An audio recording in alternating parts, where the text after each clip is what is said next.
Welcome to business breakfast. అయితే mutual funds wealth manager Ram Prasad గారు కూడా మన స్టూడియోలో జాయిన్ అయ్యారు మన డిస్కషన్ లో. కాలర్స్ ఎవరైనా మ్యూచువల్ ఫండ్స్ కి సంబంధించి డౌట్స్ ఉంటే క్లారిఫై చేసుకోవచ్చు. గుడ్ మార్నింగ్ ప్రకాష్ గారు, చెప్పండి, ఈ సంవత్సరం మ్యూచువల్ ఫండ్స్ కి సంబంధించి ఎలా ఉంటుందంటారు?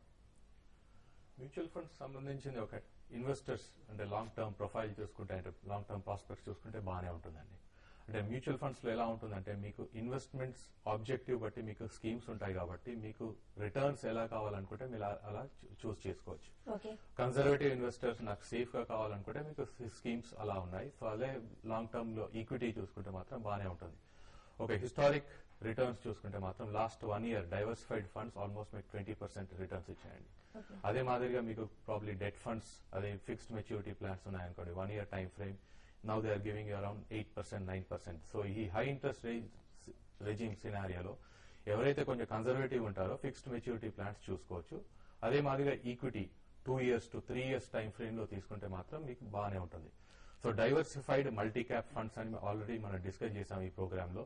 మనం రెగ్యులర్ గా మనం ఆల్రెడీ మోడల్ పోర్ట్ఫోలియోస్ కూడా ఇచ్చాము దానికి. సో ఆ ఫండ్స్ లో ఇన్వెస్ట్ చేసుకుంటూ staggered investment, systematic investment plans ఏదైతే డిస్కస్ చేశామో అదే మాదిరిగా సిస్టమేటిక్ ట్రాన్స్ఫర్ ప్లాన్స్ ఏదైతే ఉన్నాయో అవి కంటిన్యూస్ గా మీరు పెట్టుకుంటూ వెళ్తే ఇన్వెస్ట్ చేసుకుంటూ వెళ్తే మీకు రిటర్న్స్ చాలా బాగుంటాయి. సో ఒక్కొక్క ఇన్వెస్టర్స్ కి ఒక్కొక్క ఇన్వెస్ట్మెంట్ ఆబ్జెక్టివ్ ఉంటుంది, రిస్క్ ప్రొఫైల్ డిఫరెంట్ ఉంటుంది. ఆ రిస్క్ ప్రొఫైల్ బట్టి మనం స్కీమ్స్ చూస్ చేసుకుంటే ఆ రిటర్న్స్ తప్పకుండా వారికి వచ్చే అవకాశం ఉంటుంది.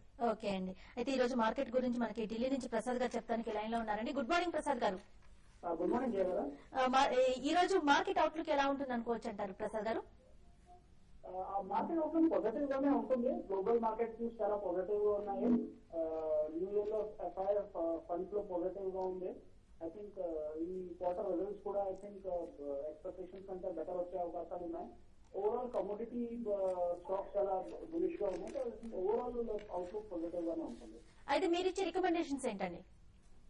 నేను ఫెడరల్ బ్యాంక్ ఇస్తున్నాను. మనం 408 మీద కొనడానికి. ఐ థింక్ దీని కరెక్షన్ అయిపోయింది. ప్లస్ కరెక్షన్ అయ్యాక సైడ్ కన్సల్టేషన్ కూడా అయితే ఇప్పుడు బ్రేక్అవుట్ కి రెడీ ఉంది. సో 408 లెవెల్ క్రాస్ అవుతే I think 420 to 440. First target 420 ఉంది, సెకండ్ టార్గెట్ అరౌండ్ 445 ఉంది. సో అక్కడ వరకు ఈజీగా వెళ్ళొచ్చు. ఓవరాల్ ప్రైవేట్ సెక్టర్ బ్యాంక్స్ లో ఇది one of the best manage banks.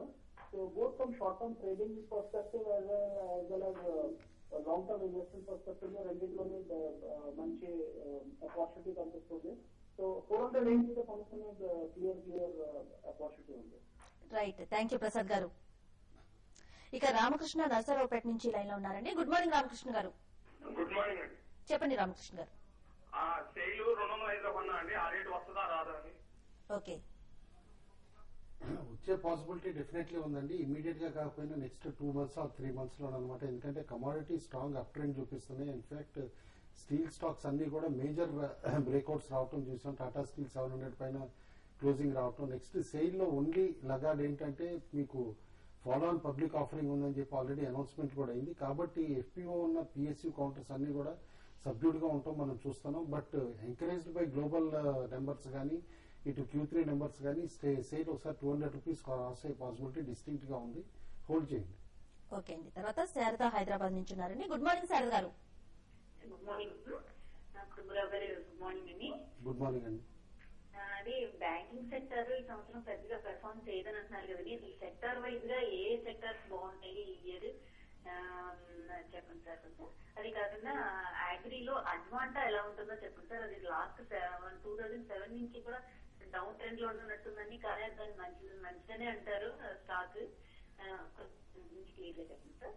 Market అదే సెక్టర్ వైజ్ గా ఏ సెక్టర్ లో ఈ సంవత్సరం ఏ సెక్టర్ లో ఇన్వెస్ట్ చేస్తే బాగుంటుందో చెప్పండి సార్. Thank you. 2011 కి నా ప్రిఫర్డ్ సెక్టర్ ఇన్ఫ్రాస్ట్రక్చర్ అని రిపీటెడ్ గా చెప్పానండి. ఎందుకంటే లాస్ట్ 1 year లో one of the major under performer అనమాట. అయితే గవర్నమెంట్ స్పెండింగ్ ఎక్కువ అవుతుంది. Usually mid of the term దగ్గర నుంచి స్టార్ట్ అయ్యి అనమాట. కాబట్టి ఆల్రెడీ యూపీఏ గవర్నమెంట్ ఇప్పుడు ఏదైతే సబ్డ్యూడ్ స్పెండింగ్ చేస్తుందో కాస్త అగ్రెసివ్ గా చేయటం మొదలు పెడుతుందని చెప్పేసి ఇన్ఫ్రాస్ట్రక్చర్ రికమెండ్ చేస్తున్నాం స్ట్రాంగ్ గా ఈ ఇయర్ అనమాట. Followed by infrastructure, capital goods మా ఫేవరెట్. బ్యాంకింగ్ సెక్టర్ పెర్ఫార్మ్ చేయదంటే నేను అన్నది ఏంటంటే ఎక్సెప్షనల్ రిటర్న్స్ ఏదైతే 2010 లో ఇచ్చిందో బ్యాంకింగ్ సెక్టర్ అలాంటి ఎక్సెప్షనల్ రిటర్న్స్ ఇవ్వకపోవచ్చు. బట్ డెఫినెట్లీ ఈ ఇయర్ కూడా ట్రెండ్ పాజిటివ్ గానే ఉంటుంది బ్యాంకింగ్ సెక్టర్ కి. బట్ వెరీ మోడెస్ట్ రిటర్న్స్ ఉంటాయి అనమాట. అందరూ ఆంధ్ర బ్యాంక్ ఏదైతే 80లో కొని 170లో అమ్మగలిగాం, స్టేట్ బ్యాంక్ 1500లో కొని 3000లో అమ్మగలిగాం అనే ఎక్స్పెక్టేషన్స్ మాత్రం ఈ సంవత్సరానికి పెట్టుకోవద్దని చెప్పేసి అని చెప్తున్నానండి. Advanta one of the better agri stocks అండి సీడ్ కంపెనీస్ లో, యునైటెడ్ ఫాస్ఫరస్ గ్రూప్ చెందిన కంపెనీ.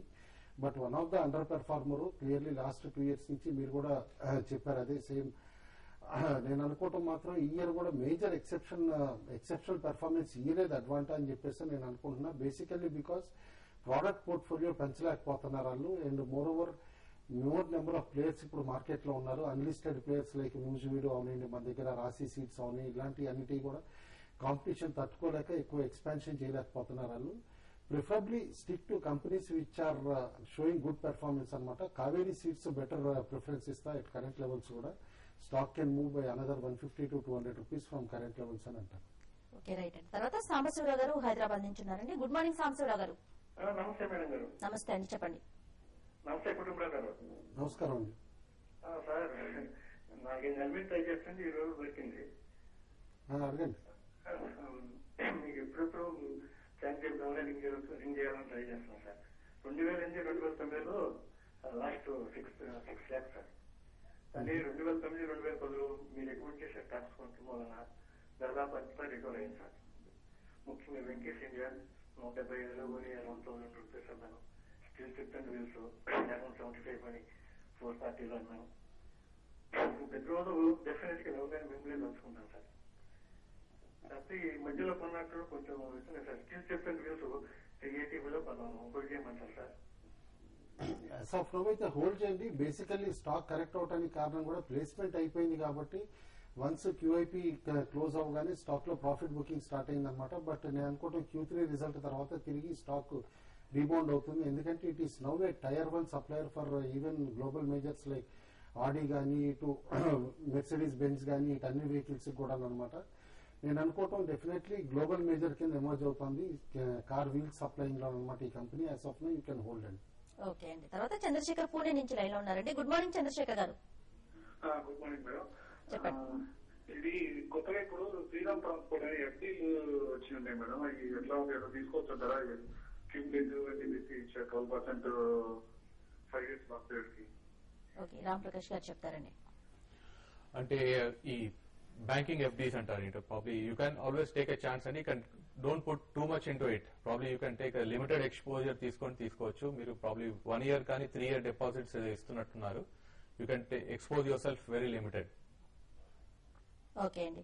అయితే కుటుంబరావు గారికి చెప్పండి, నిన్న మనం చూసుకుంటే చిన్న షేర్లకు కూడా భారీ డిమాండ్ ఏర్పడింది. సో వీటి గమనం మనం ఎలా ఉంటుంది అనుకోవచ్చు అంటారు? ఒకటే డిసెంబర్ స్టార్టింగ్ లో మనం చూసాం అనమాట. స్కామ్ వలన, ఇటు సెబీ ఇన్వెస్టిగేషన్స్ వలన చాలా stocks mid cap, small cap stocks crash అవడం అనమాట. ఆ తర్వాత చాలా మంది ల్యాక్ ఆఫ్ ఇంట్రెస్ట్ తోటి ట్రేడ్ చేయడం కూడా మానేశారు. వాల్యూమ్స్ కూడా చాలా స్లో డౌన్ అవడం మనం చూసాం అనమాట. అయితే తిరిగి ఇప్పుడు రీబౌండ్ అవడం మొదలవుతున్నాయి. ఎందుకంటే బేసికలీ Q3 రిజల్ట్స్ కూడా ముందున్నాయి కాబట్టి ఎక్స్పెక్టేషన్స్ తోటి సెలెక్ట్ స్టాక్స్ లో ఇట్లా బాగుండొచ్చు రిజల్ట్స్ అని చెప్పేసి కూడా యాక్టివిటీ స్టార్ట్ అవుతుంది. నేను అనుకోవటం డెఫినెట్లీ ఈ రీబౌండ్ కంటిన్యూ అయ్యే పాసిబిలిటీ ఉంది. కానీ బట్ అరౌండ్ రిజల్ట్స్ టైం కల్లా ఇండివిజువల్ స్టాక్స్ లో ప్రాఫిట్ బుకింగ్ స్టార్ట్ అవుతుంది కాబట్టి కాస్త ఇన్వెస్టర్స్ కూడా అలర్ట్ గా ఉండాలని చెప్పేసి కాషన్ చేస్తారు. ఓకే అండి. తర్వాత శర్మ గారు ఛత్తీస్గఢ్ నుంచి ఉన్నారండి. గుడ్ మార్నింగ్ శర్మ గారు. గుడ్ మార్నింగ్ అండి. చెప్పండి. కుటుంబరావు గారు good morning sir. Good morning అండి. Good morning sir.